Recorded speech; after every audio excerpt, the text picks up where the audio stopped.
पुण्यातील हिंजवडीमध्ये प्रियकराने प्रेयसीची गोळ्या झाडून हत्या केल्याची घटना उघडकीस आली आहे।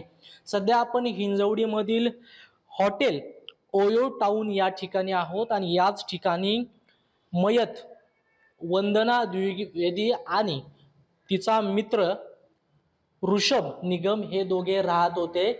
27 तारखेपासून या ठिकाणी ते वास्तव्यास होते। मात्र ऋषभच्या मनात वंदनाविषयी संशय होता आणि याच संशयातून त्याने गोळ्या झाडून हत्या केल्या असल्याचा जो संशय आहे तो पोलिसांनी व्यक्त केला आहे। खरं तर हत्या झाल्यानंतर आहे त्या स्थितीमध्ये ऋषभ हा मुंबईच्या दिशेने पळून गेला। मात्र त्याला मुंबई पोलिसांनी पिस्तुलासह ताब्यात घेतला आणि त्यानंतर त्यांनी हिंजवडी पोलिसांच्या स्वाधीन केला आहे।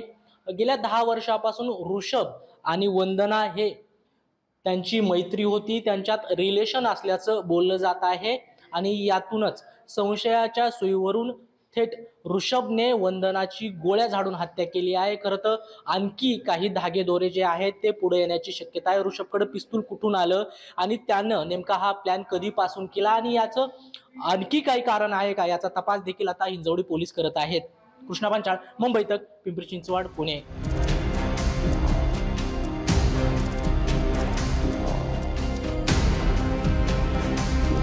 आज सकाळी हिंजवडी पोलीस स्टेशन येथील API पांचाळ यांना माहिती मिळाली की हिंजवडीमधील लक्ष्मी चौक या एरियामधील एका ओयो लॉजमध्ये फायरिंग झालेलं आहे।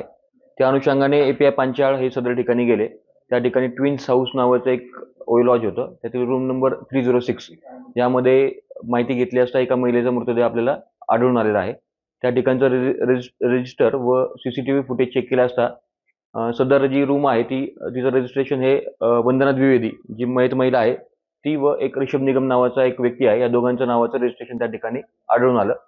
CCTV चेक केले असता ऋषभ निगम त्या ठिकाणाहून काल रात्री 9:30 ते 10च्या दरम्यान बाहेर पडताना दिसत आहे। त्या अनुषंगाने आपले जे प्राइम सस्पेक्ट आहे ते ऋषभ निगम आहे, त्या अनुषंगाने चौकशी चालू आहे।